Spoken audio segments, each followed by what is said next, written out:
out on YouTube and Facebook and anywhere that the internet is sold.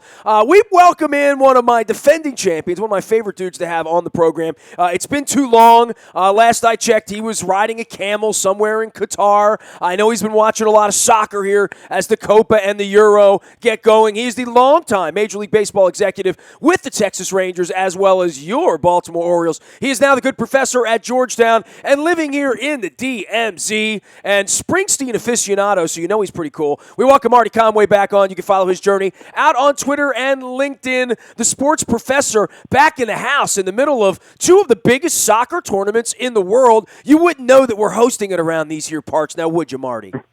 No. Although Baltimore and Washington both did bid on it, they were ultimately not one of the cities that were selected, and we'll talk about that in a minute, probably why they weren't. But, we're in this area. We're on the outside looking in for this particular tournament, but for other tournaments, they're still in the running, in particular D.C., and then including M&T Bank Stadium as well. You know, and I was crazy enough to have an event when the U.S. played England in the World Cup 6 years ago and almost went broke. I had a big event. It's one of the events I've lost more money on than anything I've ever done in my life, quite frankly, other than trying to invest in Vegas. And, that was U.S.-England on the kickoff of the soccer tournament. I had always sort of envisioned that the United States would have a bigger play, that there would be a host city in the United States. I saw what happened in Berlin. I saw what happened when I was in Zurich, and that soccer could be all of that. And it really still does feel like if Mexico plays, 100,000 Mexicans will show up, much to the chagrin of the orange guy with the white rug. But for me, seeing Mexico wherever they go, had they lost to Venezuela, it would have been a packed house on Saturday for Argentina up in Foxborough. But even when the U.S. plays in Philadelphia, I literally went up to buy those tickets on Saturday. I did a book signing up at Black Eyed Susan. I was going to jump in the car and go see the Paraguay game. They box off half the stadium. I mean, they didn't even sell half the seats in the stadium in Philadelphia for television because they just can't sell tickets like that for soccer in this country. Yeah, it's a good question. So there's a couple things there you mentioned. Number one, the importance of a few teams in this Copa America Centenario. Mexico in particular, Argentina, the United States. They had hoped for Brazil and some others. Yeah, what the hell happened to Brazil, right? I mean, you talk about a facer, right? I mean, that would have been like the Capitals going out in 4 straight in the beginning of the playoffs, right? Yeah, no. I mean, for all the discussion about, the U.S. or other teams, Brazil has clearly been the most disappointing. But then again, there's a lot of things that they're doing. Neymar's not playing. He's going to play in the Olympics. But Brazil's hosting the Olympics, so there's a lot of question and frankly fact that they have sent a team to the United States that's subpar, that really what they're sitting on is an outstanding team to host in Brazil. So Neymar being one of those players who's under the age of 23 that can play in the Olympics. It's a little different eligibility in the Olympics with 16 teams. But to your point, you can't. I mean, look at where the Copa Committee placed Mexico to play. They've played 3 matches: one in Glendale, Arizona, one in the Rose Bowl in California, and one in Houston. Their game against Jamaica in the Rose Bowl sold 83,000. And somehow Donald Trump wasn't invited, even though he's going to be president. Yeah, they've had on an average a little over 60,000 to their 3 matches, which when you take a look at it, there are 35 million Mexicans in the United States. ESPN has done a distribution deal with the Mexican Soccer Federation to broadcast their games, their friendlies, their World Cup qualifiers live here in the United States. So they're sort of so far, but it's generally been good. The United States Soccer Federation had predicated their break even on averaging 30,000 per match. Right now they're averaging about 40,000, but they've got huge swings. I mentioned Mexico, Jamaica being 83,000. At the same time, they've had games involving Peru and Chile and Ecuador and other teams that have drawn 13, 14, 15,000. So it's been a wide range, but generally successful. And just a reminder that this tournament was reorganized after this tournament was part of the FIFA scandal that broke a year ago. So it was completely reorganized, and they put tickets on sale in January, and and they had hoped to have it on sale, a year ago. So this is an interesting opportunity for the United States. It's 32 years since they last hosted the World Cup. It's 10 years from when they hope it will host the World Cup again in 2026. So there's a lot of significance to this tournament sports-wise in the United States. Well, I mean, and you remember the '94 World Cup, and that was 22 years ago, and I remember it. I always hear how soccer is going to grow in America, and we could talk about, selling shirts, selling cleats, building stadia for MLS teams. But then when it really comes time to put the rubber to the road and be a world player and to have a world kind of tournament here with teams like Brazil and Colombia and Uruguay, who I know also took a facer. What about my Venezuelans, too? What got into them in soccer? They play baseball now. They don't play soccer. But getting people to come to these events, it's not as easy as just rolling the ball out. Hey, it's not as easy for baseball. I mean, you were in baseball forever. Baseball always thought, we just roll the ball out and people will come. The Orioles are finding out that's not the way it rolls. No, and that's the question. So for a tournament like Copa or something, like the World Cup, although there's 32 teams in the World Cup and the qualification games, them much farther in advance. It's really about where they're played. And if you look at that's what strategically is happening with Copa in terms of where they selected. First of all, the United States has a tremendous advantage around versus the rest of the world for events like this. We have all the stadiums that you could ever want, and then some. When a stadium like M&T or FedEx Field isn't selected, that places like Seattle and, like I mentioned, Glendale, Houston, places like that are that strong. So they have that. But the question in the United States is the purchase of the tickets. Now, in this case, the face value for Copa tickets has been somewhere between $50 and $165 so far. That's not for the semifinals or finals. And for the World Cup, the range was at the low end $25 and at the high end $475 in 1996 when they got to the semifinals and finals. And that's the question: is around the country, is there enough support in places where soccer may not be the number one or even number two sport? And that's what FIFA and others will be looking at as they analyze and make their decision in May of 2020, whether the United States is prepared again to host a World Cup. Facility-wise, it's a no-brainer. The question, though, is about the soccer culture. I personally believe that these are very different tournaments. We're talking about Copa America here, but at the same time... Well, most sports fans have never heard of Copa America. I mean, you go over to the Oriole game and mention... ...it's being played coterminously with this, which is the European Championships. UEFA is hosting the World Championships in France. And even though in this tournament, in the Copa tournament, 5 of the top 10 FIFA teams in the world are here, most people think that most of the best teams, the real top 5 teams, Germany and Spain and others, are actually playing in UEFA. So this is just a small slice. If you added England and you added Spain and you added Germany and a few others to the mix, the attendance would not really be a question here. You're relying upon South American teams, which, as you mentioned, aren't really that well known. The United States doesn't play the South American squads that often. And television-wise, other than Mexico and Brazil, these teams don't really, and Argentina occasionally, have their games beamed into the United States by television.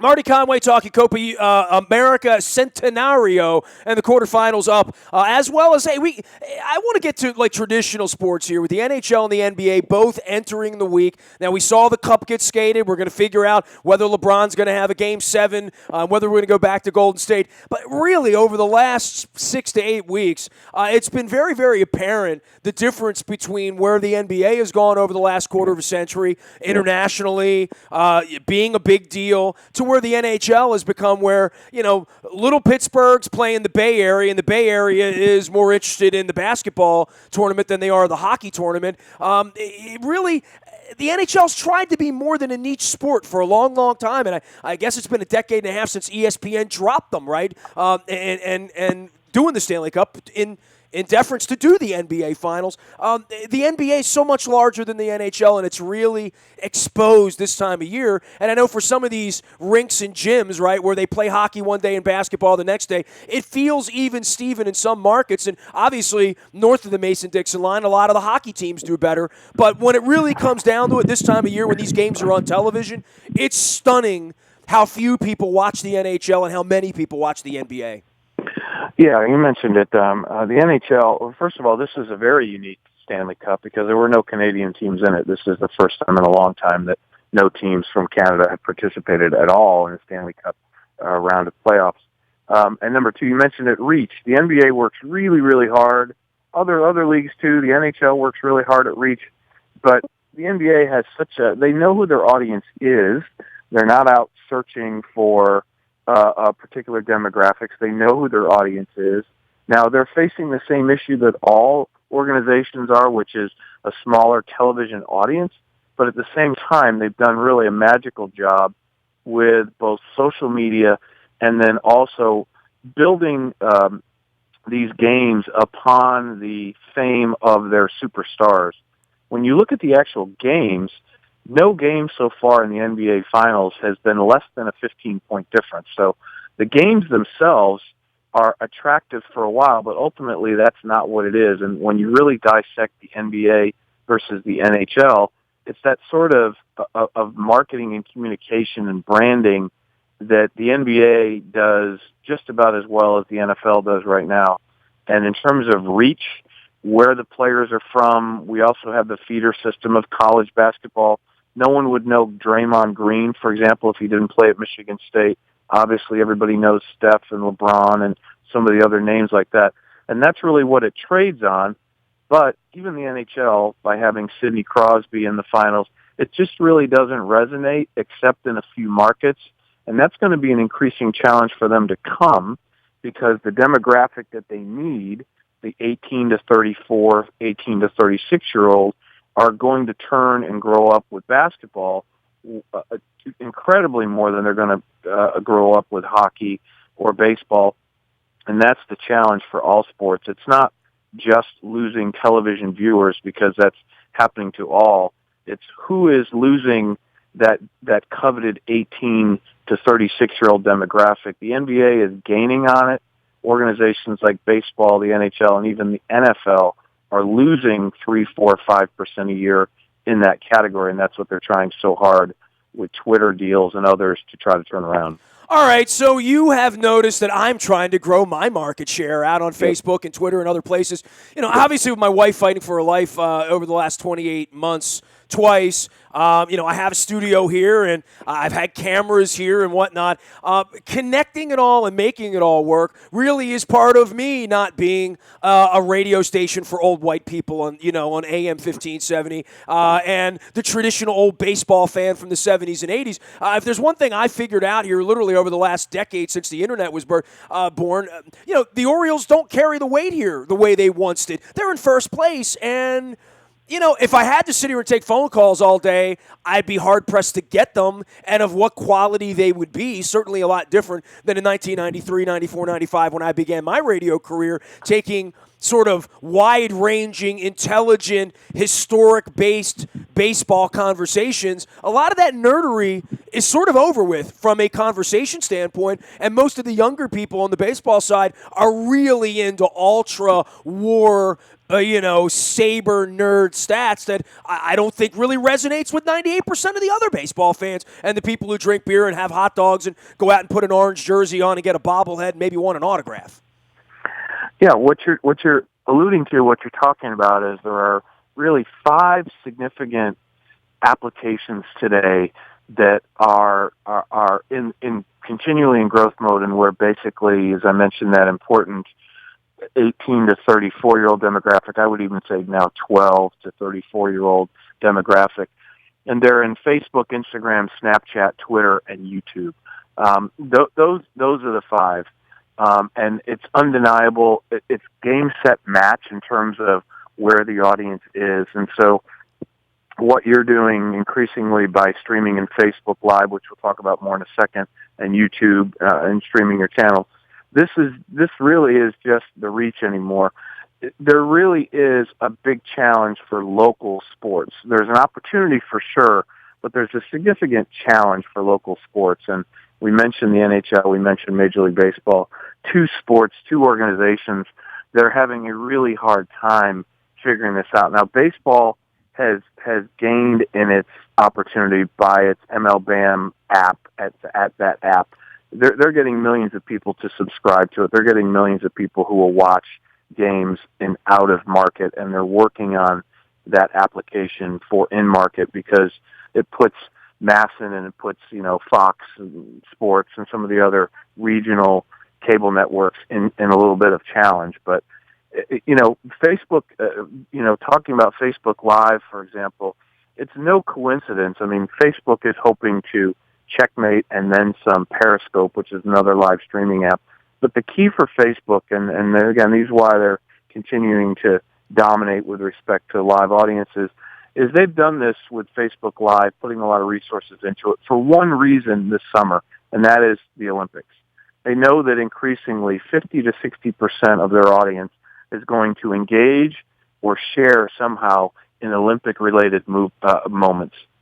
And so one of the big areas of push for them with live streaming and Facebook Live is to be ready for Olympics when they know not just the United States but the world will be having live conversations and live moments around the Olympics. So their research is clear that they're putting this press on so that between the 18 to 20 days of the Olympics that they can be in a position, again, not just in the United States but around the world, to dominate the conversation and dominate the media opportunity along with the NBCs and the other broadcasters of the world. So significant, the wind is, in terms of what you're doing, the wind is at your back. Clearly this is the direction that media companies are going. They're selling radio stations in return to try to pick up more usage and coverage on live streaming and trying to figure out, because this is where the type of audience that they're looking for, young demographic, has money, has flexibility, is on the go, and is not paying attention increasingly to either satellite or terrestrial forms of distribution of media. Marty Conway bringing class into session here. He is the good professor. You can follow his journey out on Twitter as well as LinkedIn at Marty Conway. Last thing on the media side, Bill Simmons is now on television, and I know Bill, literally this much, and from the Sports Guy and from Grantland and now what he's doing with HBO. It really is an incredible time in media where, Fox Sports 1, ESPN, not let alone the radio alphabet soup, from CBS Radio and Fox Sports Radio and all these places, trying to expand what they're doing and appeal to a new market. I mean, the Undefeated is an overtly African-American community that has now been built off of ESPN. Whitlock's been back and forth. And they're all trying to find sort of a hot take star for the same reason. If you can make it happen in 140 characters, and if you're outrageous and you're an idiot like Skip Bayless, you're the sports equivalent of another idiot like Donald Trump, and idiots get clicks. That's kind of where we are in the new era, right? I mean, we're all being judged on clicks, right? And that's a dangerous place to be, I think, for anything that the communication is involved and who you trust and what their opinion is and why their opinion is formed the way it is. Yeah, increasingly the research indicates that in the past, our parents, my parents, your parents, et cetera, would have gone to sources, that they trust, looking to shape their opinion. That's what Walter Cronkite, that's what Tom Brokaw, that's what others, that's what was happening in these markets. That's changed. Citizens and Americans now go to their media source to reaffirm their beliefs, not to discover new ones. And well, that's a great point. If you think Donald Trump's cool, you're probably watching Fox News, and they're telling you he's cool, right? I mean, that's where it's at. And if Hillary Clinton or some other buddy on the progressive side, you're going to MSNBC. And if you're confused, you're going to CNN. Well, I mean, that's what Masson is. I sit here and watch Masson every night. It's an apology service for anything the Orioles might do wrong. And, it's state run. I mean, they tell you what you want to hear. The Orioles will go get them tomorrow night. Rick Dempsey will tell you, And that's the world that Oriole fans swim in, right? Where they get all their information. Yeah, so the point being is that Americans and people in general now, from a media perspective, they go to sources that reconfirm their ideology, their existing beliefs, et cetera. So that's the dominant change. But the second thing is, as you mentioned, Bill Simmons, and that is leaving existing places because of, and Bill Simmons had a lot of issues with ESPN, with management. Now, on the one hand, ESPN was largely responsible for people discovering who Bill Simmons was. I'm happy to say that Bill Simmons, we actually created him, frankly, at AOL back in the mid '90s. He was in one of our properties called Digital City Boston. He was doing some posting, he was doing chats, he was doing different things like that. Well, he kept at that over time and built his brand through the middle '90s and the early 2000s as the internet grew. But his recent deal with Time Warner puts him in a place similar to what happened to Bill Maher a few years ago, and that was Bill Maher was on ABC and was on ad-supported television, and there were questions about whether the topics that he raised were controversial enough to put ABC and Disney in some sort of jeopardy with advertisers and others. And what Bill Simmons was allegedly responsible for was a lot of criticism from the NFL and potentially from the NBA on their partnership. So he gets scooped up by Time Warner, and they're going to put him on HBO, which is, non-commercially supported. He's going to debut his show later this month in June. And then also now the podcasting and the increasing interest in that. So whether it's Tony Kornheiser, Bill Simmons, Colin Cowherd, doesn't matter, the personalities, you can see where they're headed. They're headed to places where advertising support may or may not be necessary, but they're certainly headed to other digital places like podcasting and other on-demand media opportunities, because increasingly that's the type of media world that you and others are engaged in, which is in this on-demand world. When people are busy, they only want to spend 5 minutes during the day getting the information, but they'll take an hour to binge watch Game of Thrones or something else, or listen to their podcast when they want, where they want it. So, you've promoted this for years, which is sort of in the palm of your hand, where you want it, when you want it. And as I mentioned earlier, that's clearly the wind at your back, because that's the increasing type of consumer behavior, sports or non, that's out there. So sports and entertainment very much fall into the same type buckets. The great Marty Conway joining us here, the sports professor, class in session. Last thing for you, and I know we'll probably talk about this again before it actually happens in July and when I try to take off for Europe and do my thing, the All-Star Game. And, the Masson story has continued. Eric Fisher was on last week talking about the latest sort of volleying and all that. Fans around here trying to wonder when the All-Star Game will ever come to Baltimore. That won't happen as long as Angelos owns the team, right? I mean, that's really the last thing that Major League Baseball has. That's why they've given it to Washington, San Diego, even National League cities in back-to-back years, just to, they're not going to give it to Peter. It's as simple as that. Well, certainly not while this is ongoing. This Masson dispute is ongoing. If you picked up anything, I know you've done a lot of great reporting and research and others, and had people like Eric Fisher and others on. So there's not much to add to it, except the fact that if you may have noticed in the last volley back and forth, I think Commissioner Rob Manfred exposed the nerves a little bit, exposed his own feelings and Major League Baseball's own feelings about the situation, and that is, I believe he feels like now it's time for the Orioles/Masson to move forward and settle here. That'll never happen, Marty. You know that, right? I mean, Peter's never going to settle. He's never settled in any case in the history of his life. He's going to win or lose at the end of the judge's pen in terms of its overall. But again, Major League Baseball's made a rather provocative move here to reconstitute the committee that hears the dispute, the arbitration committee, and intends to go forward with that. But having said that, back to the All-Star Game, no, the answer clearly is the All-Star Game, for two reasons, won't be in Baltimore, A, until this dispute is well settled and they've got it behind them, and B, also Rob Manfred is moving forward with reconstituting what the All-Star Game means to Major League Baseball. Baseball got in the habit, frankly, and they were lazy in this regard, of this rotation from American League to National League. So you had a lot of people just waiting their turn or waiting to get in line when they felt like, okay, the other 26 franchises have gone. It's time for us to start raising our hand. And what he said is, no. We're going to start awarding the All-Star game to cities that can really do two things. Number one, they can do a great job for the All-Star game, but they can put baseball on a pedestal, on a platform from a PR and marketing standpoint. So he's erased this whole history of American and National League. And what that means is you see the type of thinking that Rob Manfred and his new staff, which are much younger than the type of people that were around Bud Selig, are thinking about the jewels. So where this game goes in the future, it doesn't mean that you have to wait 20 years as a city to get it every 20 years. We may find major media cities getting it more often.